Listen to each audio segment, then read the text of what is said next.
I am so excited for you guys to hear today's episode because it's such a great one. Winning the war in your own mind. Who would have thought that was possible? But taking Craig Groeschel's book, using it, applying it to our lives, and seeing how we can reflect and become better people is what me and Andrew did on this podcast. So I hope through his testimony, through his story, and through everything he discusses, you take something from it. You learn something from both what me and him say, and you enjoy it. There's some great gems in here, and most importantly, go and get Craig Groeschel's book, Winning the War in Your Mind, because it can help you in many ways, just like it helped us.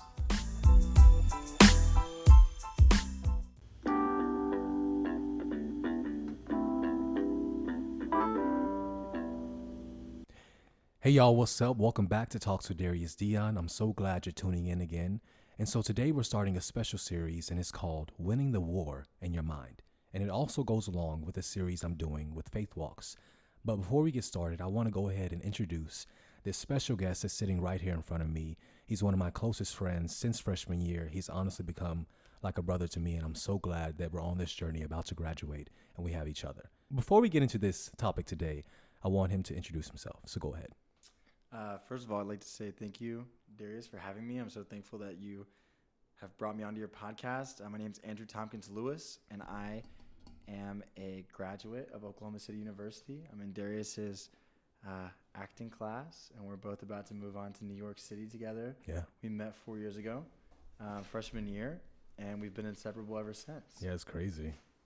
Thank you so much for having me on here. Yeah, no problem. All right, y'all. So now we're going to get into the topic about winning the war in your mind. And this is a special topic that we talked about at Life Church, and it was from Pastor Craig Groeschel. And he was in our fraternity. I have our fraternity ring on, Faith, Hope, and Love. And I also have my freaking jersey on as well. And it's just so crazy how God has placed Craig Groeschel in my life and like also lined everything up with everything that I'm doing. I'm singing in Life Church right now, and Andrew has come. But as we sat there together and as he came to a service, Craig was speaking about winning the war in your mind. And it really, really resonated with me. And I actually have the scripture because he wrote a whole book about it. And he said, "Do not be conformed to this world, but be transformed by the renewing of your mind, that ye may prove what is good and acceptable and perfect with the will of God." And this topic at church was just so vital, I think, in our lives right now as we're about to leave college and as we're just about to step into manhood and just real life, because everything that we're doing, everything that we're facing, it's hard to stay positive all the time. It's hard to have the motivation, that drive. And so, yeah, I just wanted to get your view on like your notes and how you felt about what he was talking about, because I mean, it's real and it's right now. Yeah, of course, one of the first things, I actually did get to read the whole book by Craig, and one of the first things that stuck out to me in the book was chapters 4 and 5, where he was speaking about recognizing your ruts. And then chapter 5 was digging trenches of truth and creating a trench of truth. And that was the first kind of truth that kind of smacked me in the face. Yeah. And what he talks about is how we get so adapt to our habits and how easily we fall into our habits whenever we've done them over and over again, and how hard it is to change our habits and our paths and our lives ultimately whenever we keep resorting to these old things. And you know, he spoke about in his greater reward message just before this about how important it is for us to figure out our identity, and to you know, we're not able to change those habits by willpower. Yeah. We're not able to do it. We can't do it all we'll ourselves. We'll always be able to do it for like a week or maybe a month. You know, that's why people so often, whenever they start their New Year's resolutions, they fall off, because you can't just will it. You know, you have to identify as okay, I'm not gonna try. I'm gonna train. That's something else that Chris spoke about. I'm gonna train. I'm gonna train towards this thing because I am this thing in training. And so, anyways, that kind of, I think, lined up with what he was speaking about in January in his Greater Reward sermon. So that was something that I thought was really interesting. And then I'll say this too, my favorite verse that Craig spoke about, and I want to say he spoke about it in both series as well, but he especially talked about it in his Winning the War in Your Mind series. Yes. And that is Philippians 4:4-7. Mm-hmm. And I am almost there. It says, rejoice in the Lord always. I will say it again. Rejoice. Let your gentleness be evident to all. The Lord is near. Do not be anxious about anything, but in every situation, by prayer and petition, with thanksgiving, present your requests to God. And the peace of God, of the God of peace, which transcends all understanding, will guard your hearts and your minds in Jesus Christ. And you know this. Yeah. They certainly don't, but my grandpa passed away just 3 weeks ago. And ever since then, I had heard this specific sermon. I believe it was the first part of a 4-part. Mm-hmm. He had mentioned this verse, and that was something that was very comforting in that time as I went back home, and I got to share those truths with my family and remind them that we are called to give our grievances to God. Exactly. And give our anxiety to God. Yeah. And that we are to rejoice that we have a God to give those things to, even in the worst of times. Exactly. Like losing your grandfather. Yeah. So anyways, those are some things that I've been thinking about since I've read this book. And what have you been thinking about? Honestly, just when he talks about, the reason why he stated this book, he said most battles of your life are won in your mind, or won or lost in your mind. And just doing that, he says you can't have a positive mind or positive life if you have a negative mind. And just thinking about that and like letting it really sit and resonate with me, it's just really real, because even right now, as we got done with showcases, as we're graduating, I mean, you already graduated, but as we're going into real life, it's really hard to stay just like, I had to tell myself every day that I have to surrender and trust God with everything. And like you said, come to him with prayer and petition, pray without ceasing. It says, walk by faith and not by sight. And it's just all these things that I'm really having to sit and be like, okay, I really need to trust God. I really need to win this war. Go ahead and speak. I'd love to ask you, what is praying without ceasing to you? Praying without ceasing to me is praying no matter the circumstance. Like I can pray everybody can pray during the good. Everybody can pray when you're happy and you're joyful. But when you're going through every trial, every tribulation, when somebody's dying in your family, when you feel like you're at your end, like you just want to give up on everything, still in the midst of all of that, for some reason, I have it rooted in me and grounded in me that I need to pray. I need to keep praying, because I know that prayer works. I wouldn't be sitting here right here today. I wouldn't be sitting here with you if prayer didn't work. And it sounds like such a difficult thing to do. It is. Pray without ceasing. Yeah. It sounds like impossible. Like we're supposed to stand there, sit there on our knees, with our hands folded and our eyes closed, and our heads up to God. No, and it's not like that. Yeah, it isn't at all. You and I both know that it's just, whenever you need to take a deep breath, whenever you need to sigh, whenever, somebody mistreats you, somebody disrespects you, or you're just going through any kind of trial, or whenever you're on a high, and whenever you're on those mountaintops, it's being able to just stop what you're doing and say, thank you, and give that credit to God. Yes. And just kind of look up. It doesn't have to be anything special at all. It's just realizing and understanding that he had a part in that. We can't do it ourselves. Both the good and the bad. Exactly. Yeah. That's so interesting. Yes.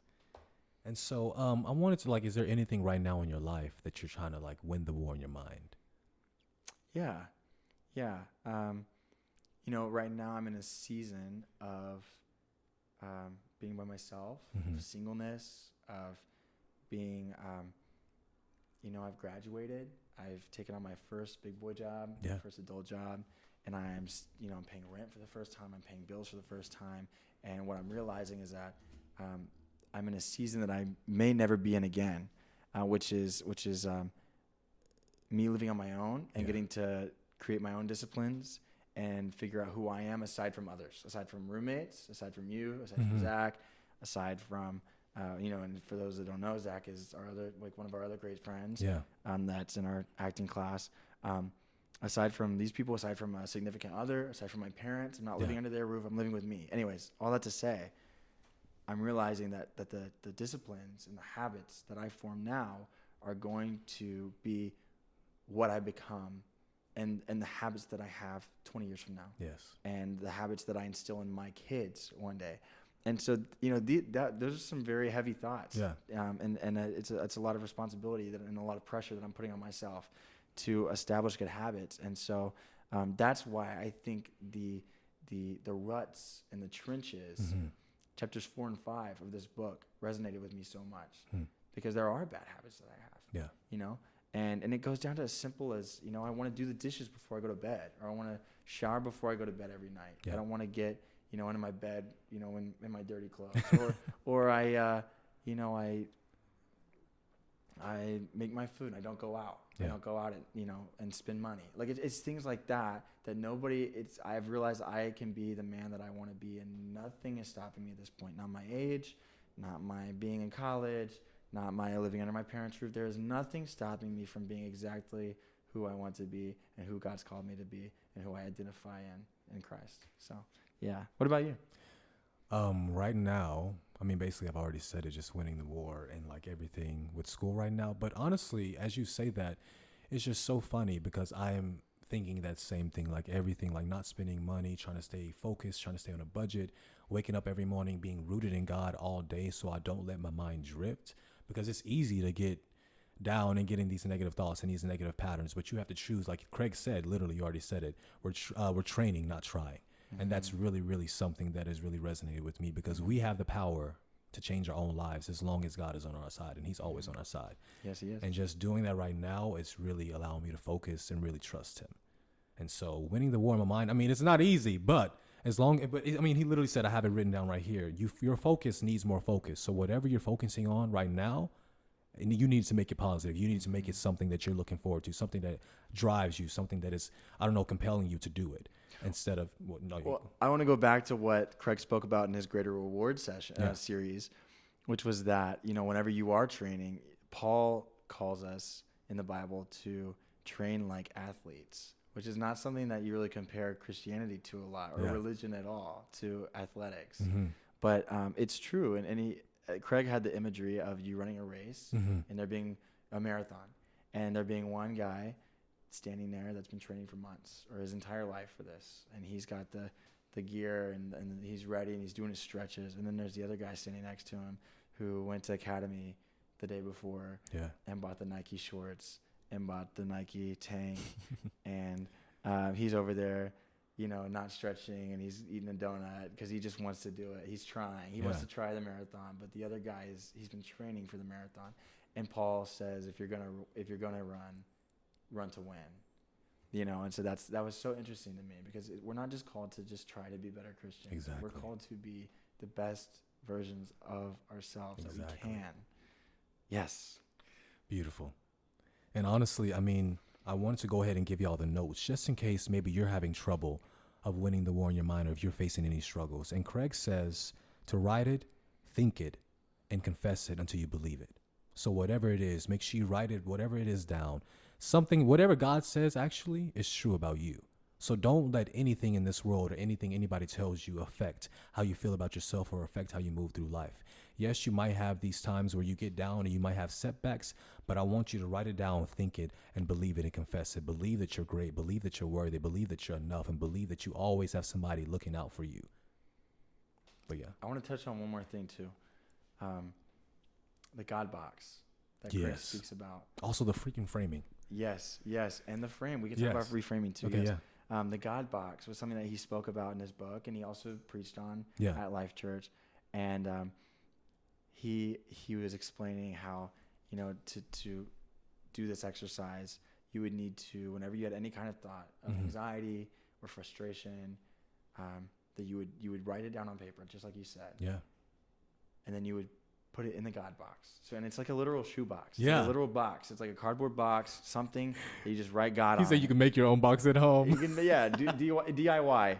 And you put it in there, and then at that point, if you worry about it or you choose to worry about it again, that symbolizes you giving it to God. Yeah. And it is out of thought, out of sight, out of mind.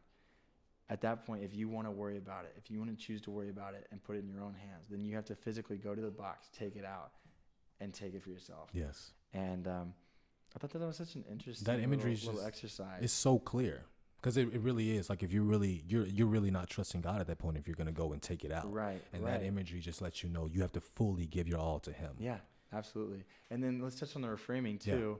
Yeah. He spoke about, he had the picture, and I think a lot of people have seen this photo, and half of it is, it's like sunny and it's beautiful and it's clear skies, and in the middle there's like a little bit of clouds, and it starts to get darker, and in the other corner it's very like hellish and dark, heavy, and scary, and it's like a storm. Yeah. And it's all the same photo, and it's all happening at the same time. But you can kind of choose how to frame your life. And he talks about in the book looking through something, not at it, and seeing that that there is something at work despite your current circumstances, despite what you're currently going through. There is something that is forming through that, and something to learn, or something good that's just going to come out of the other side of it that you have no idea of, and that we shouldn't know. Like we as humans are not we're not supposed to understand those things. But do you have anything to add about the reframing? I literally also wrote down more things. He said, identify the stronghold that's holding you back and name that truth and demolish that stronghold. And that just goes with this reframing. Like, you really have to reframe and remember that God is always walking through every storm and every trial right there with you. No matter what you're going through, it might seem hard because it just really honestly takes learning, and it takes dedication to really get to know and understand God, because He doesn't put you through anything that you're not. He doesn't try you with anything that you can't get through. He knows just how strong you are, and He's always there. Yeah. He talks on that at the very beginning of his book, chapters 1, 2, and I believe 3, about becoming a thought warrior. And he wants you to identify the lies that you believe. He wants you to figure those out. And it's a hard thing to do. It is. To figure out the lies, because if you understand the lies, then it's kind of productive. But once you single those out and you figure that out, then you can declare the truth. Yeah. And that's something that he speaks about way more elegantly than I do right now in his more book. Wisdom. Yeah. But he also says, your life is a reflection of the thoughts you think. Yes. So just changing it, like literally myself, changing my whole life around from just being angry, being tired, and being frustrated with everything that I was doing, getting out of the gym, like out of my body, like not with my family, but I had to really change my whole perception, my whole thought process of being like, no, things are still working in my favor. No matter what things are like at home, no matter what things are like here, God is still on my side. And you just have to really power through and believe and have faith enough, more than enough faith in a mustard seed, like he says in his word, just to believe that God is on your side and He's got you always and forever. And I don't know if your mom ever told you this, but my mom always told me, like, what you listen to goes into your heart and comes out of your mouth. She's like, if whatever you put in will come out eventually. Yeah. And that's kind of what that reminds me of. It's funny because I've really been watching what I've been watching. I've been watching what I've been watching lately. And it's amazing to see how just a little bit of inspiration, a little bit of a Bible verse, a little bit of me being in my word, or just like videos of me watching people who are actors. Like, we're going into actors. This is the same thing. If you're an actor right now, and you're trying to win the war in your mind about maybe you're not good enough, maybe you're not feeling like you're enough, change that thought around right now. And everything that we've stated through this, I want you to go back and write those notes down and just believe that there's something else working in your favor, that you have the power to change your whole life. Just think positive, and you got this. That's great. Yeah. But I'm so glad you're on here. Thanks for bringing me on. No problem. I'm trying to see if I have anything else for y'all, and I don't think I do, but I really hope you guys take something away from this, because us being college students right now or just about to graduate, it's so just nice to be sitting here and having these thoughts, having these revelations, these realizations. And yeah. And to go off what you just said, you want to be putting things in that are fruitful. Yes. You want to be putting things into your mind that are beneficial and that are encouraging and empowering. And this podcast is one of those things. That's why I admire you for doing this, for starting this podcast, because, that's you can control what you're consuming. And, so often we resort to Facebook and Instagram. And somebody told me recently, when have you ever gone on Facebook and gotten off and felt better about yourself? True. Name one time. True. But you can put on this podcast. Or you can put on Craig's podcast, the Craig Groeschel Leadership Podcast. Yes, go listen to him. On wherever you find podcasts, wherever you listen to your podcast. You can also listen to his sermons, and not just Craig, but you know, Craig is a great resource for you and I. But you can, if you're putting that in, and that's time that you're spending not putting in any negative thoughts, anything that's going to tear you down, bring you down, weight, negativity, and comparisons, exactly. anything. And that's important. That's so much about that is so important in winning the war in your mind. Yeah. It's so important to be aware of what you are consuming. Yeah. But yeah, honestly, just thank you so much for being on here. I hope whoever's listening or watching this, I hope you're able to take something from this and just get advice or just get a little help or get a little insight on how we ourselves are just like you, just like your age, maybe going through the same things, going through the same life struggles, but we still choose to see the light at the end of the tunnel. And that's what I want you to do. So if you're watching this, I hope you do that. And yeah, thank you so much, Andrew. Thank you, Darius. All right. This is Talks with Darius Deon. We'll talk to you guys later.